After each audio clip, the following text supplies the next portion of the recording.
और जून 1975 में जब वहां फ्रेश असेंबली इलेक्शंस हुए तो Congress faced a crushing defeat and the opposition कोalition formed the government.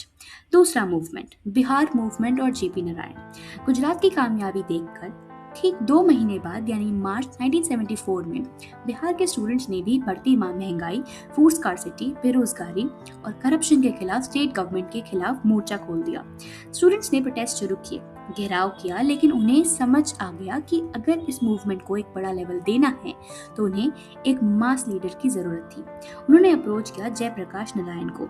JP उस वक्त एक्टिव पॉलिटिक्स छोड़ चुके थे, लेकिन उन्होंने 2 स्ट्रिक्ट कंडीशंस पर लीडरशिप संभाली। पहली, आंदोलन पूरी तरह नॉन वायलेंट होगा और दूसरी, ये सिर्फ बिहार तक लिमिटेड नहीं रहेगा बल्कि पूरे देश में जाएगा। स्टूडेंट्स ने दोनों कंडीशंस मान ली। जेपी ने यहाँ तक एक बहुत बड़ा नारा दिया, टोटल रेवोल्यूशन यानी संपूर्ण क्रांति। उनका कहना था कि सिर्फ कुर्सी बदलना काफी नहीं है, हमें पूरे सिस्टम को सोशल, इकोनॉमिक, पॉलिटिकल और कल्चरल लेवल पर रूट से बदलना पड़ेगा। जेपी ने बिहार असेंबली के घेराव को कॉल दिया, जनता से कहा कि वो टैक्स देना बंद करें और गवर्नमेंट के साथ नॉन कोऑपरेशन शुरू करें। उन्होंने स्टेट असेंबली के डिसोल्यूशन की डिमांड की, लेकिन इंदिरा गांधी की गवर्नमेंट ने बिहार असेंबली को डिसॉल्व करने से साफ मना कर दिया। आंदोलन अब नेशनल लेवल पर कन्वर्ट हो रहा था। जितनी भी नॉन कांग्रेस ऑपोजिशन पार्टीज थीं, जैसे Jansangh, Congress opposition, socialist party, Bharatiya Lokdal, सब जेपी के पीछे आकर खड़ी हो गई। जेपी की लीडरशिप में दिल्ली में एक हिस्टोरिक पीपल्स मार्च निकाला गया, जो उस वक्त तक की इंडियन हिस्ट्री की सबसे बड़ी पॉलिटिकल रैली थी। उसी दौर में पूरे देश को रोक देने वाली एक और चीज हुई। जॉर्ज फर्नांडिस की लीडरशिप में national coordination committee for railway main struggle के बैनर तेल पूरे देश के रेलवे एम्प्लॉइज को ने बोनस और बेहतर वर्किंग कंडीशंस के लिए स्ट्राइक कर दी। सोचो, देश की लाइफलाइन ठप पड़ गई थी।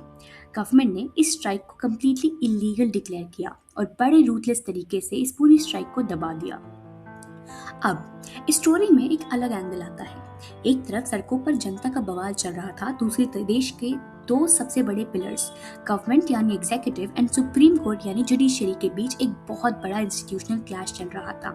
गवर्नमेंट चाहती थी कि वो लैंड रिफॉर्म्स और डायरेक्टिव प्रिंसिपल्स को इम्प्लीमेंट करने के लिए कॉन्स्टिट्यूशन में बदलाव करे, यहाँ तक कि फंडामेंटल राइट्स को भी अमेंड कर दे। लेकिन सुप्रीम कोर्ट हर बार बीच में आकर खड़ा हो जाता और कहता कि पार्लियामेंट के पास ये राइट नहीं है कि तुम जनता के राइट्स छीन लो।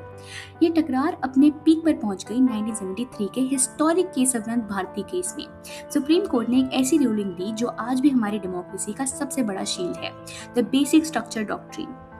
कोर्ट ने साफ कह दिया कि पार्लियामेंट कॉन्स्टिट्यूशन को अमेंड तो कर सकती है, लेकिन उसके बेसिक स्ट्रक्चर को टच भी नहीं कर सकती। इस फैसले से गवर्नमेंट काफी अपसेट हुई।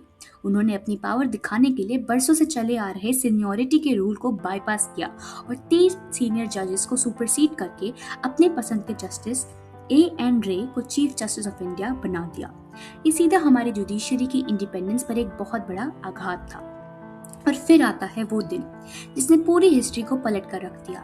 12 जून 1975 इलाहाबाद हाई कोर्ट के जज जगमोहन लाल सिन्हा ने एक ऐसा जजमेंट सुनाया जिसने पूरे देश में सन्नाटा खींच दिया।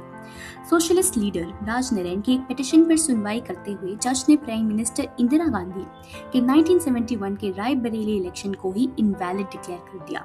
कोर्ट का कहना था कि उन्होंने अपने इलेक्शन कैंपेन में गवर्नमेंट ऑफिशियल्स और गवर्नमेंट मशीनरी का गलत इस्तेमाल किया था।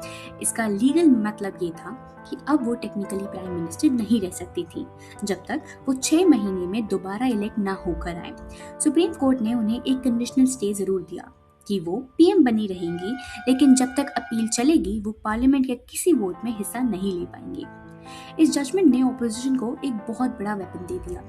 25 जून 1975 को दिल्ली के रामलीला मैदान में जेपी नारायण ने एक ऐसी रैली की जो पहले कभी न देखी गई थी। उन्होंने वहां खड़े होकर मिलिट्री, पुलिस और गवर्नमेंट सर्वेंट से ओपन अपील की कि वो इस गवर्नमेंट के किसी भी अनकॉन्स्टिट्यूशनल और इलीगल ऑर्डर को फॉलो ना करें। इंदिरा गांधी ने इसे पूरे देश के खिलाफ एक कॉन्स्पिरेसी और कूप की कोशिश की तरह देखा। उसी रात बिना कैबिनेट की किसी फॉर्मल मीटिंग के उन्होंने प्रेसिडेंट फखरुद्दीन अली अहमद से देश में नेशनल इमरजेंसी इंपोज करने के पेपर्स पर साइन करवा लिया। ग्रांट दिया गया कॉन्स्टिट्यूशन का आर्टिकल 352 इंटरनल डिस्टर्बेंस यानी आंतरिक अशांति। रात के अंधेरे में ही बड़े बड़े अखबारों के ऑफिसेस की बिजली काट दी गई ताकि सुबह ये खबर आम न हो सके। और सुबह होते होते देश एक अथॉरिटेरियन स्टेट बन चुका था। एनसीईआरटी के मुताबिक इमरजेंसी के 3 सबसे बड़े और भयानक कॉन्सिक्वेंसेस थे।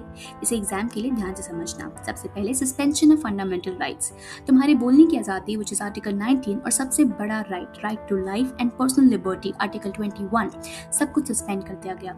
और पुलिस किसी को भी बिना वजह जेल में डाल दे तो वो कोर्ट तक नहीं जा सकता था, जिसे हम हर्बीज कॉर्पस केस के नाम से जानते हैं, जहां कोर्ट ने भी हाथ खड़े कर दिए थे।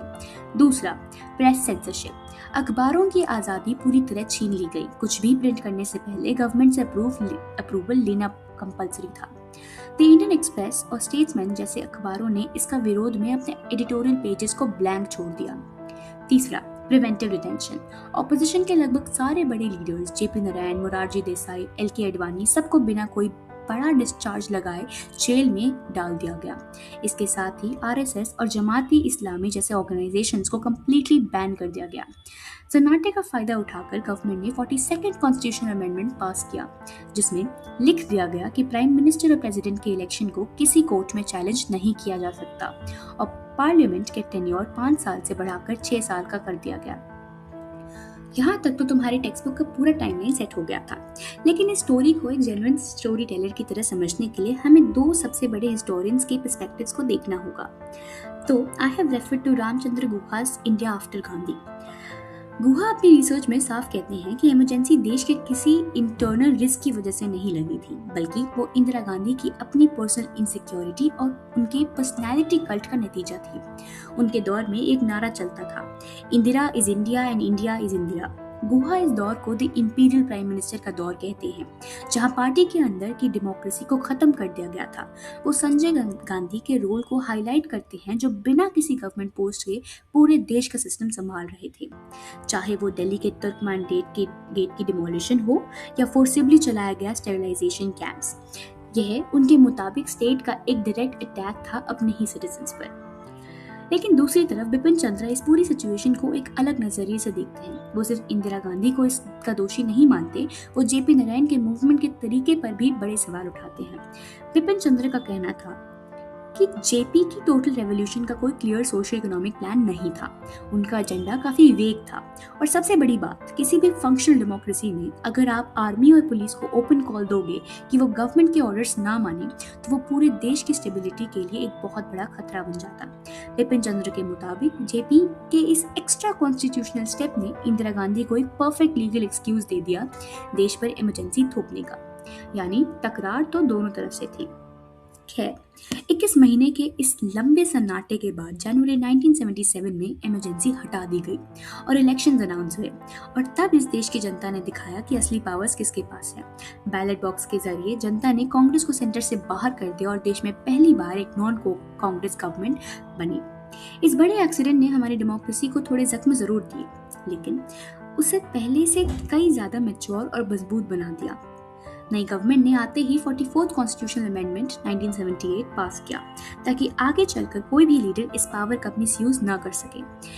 इसके तहत 3 बड़े बदलाव किए गए। सबसे पहले, इंटरनल डिस्टर्बेंस जैसे वेग शब्द को हमेशा के लिए हटाकर वहां आर्म्ड रिबेलियन लिखा गया। इमरजेंसी लगाने के लिए सिर्फ पीएम का कहना काफी नहीं होगा, पूरे कैबिनेट की रिटन रिकमेंडेशन कंपलसरी कर दी गई। और सबसे इम्पोर्टेंट, ये साफ कर दिया गया कि चाहे देश में कोई भी इमरजेंसी लग जाए, आर्टिकल 20 और 21 right to life and liberty को कभी भी सस्पेंड नहीं किया जा सकता। तो कंक्लूजन बिल्कुल साफ है। 1975 की इमरजेंसी एक बहुत बड़ा सबक थी। इंडिया में आप इंस्टीट्यूशंस को थोड़े वक्त के लिए जरूर दबा सकते हैं, लेकिन यहाँ से डेमोक्रेसी को पूरी तरह मिटा देना नामुमकिन है। सॉवरेंटी हमेशा इस देश के आम वोटर के पास ही रहेगी।